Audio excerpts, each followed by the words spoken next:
So we are working in a house today up on Lake Kiowee, and we need to run the radon vent pipe up the side of this home.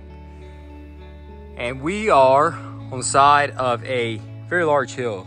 This doesn't do any justice, but this is extremely steep and we can't get in there. So we built a deck.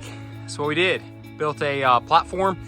Simpson makes these spikes that drive in the ground. You can set a post in it, and we have driven some posts in the ground, made a deck. We're about to make a platform on this, and then we're gonna set our ladder on that so we can go up beside this house. We can scale up beside the house and set this radon system. I'm gonna show you what that's like.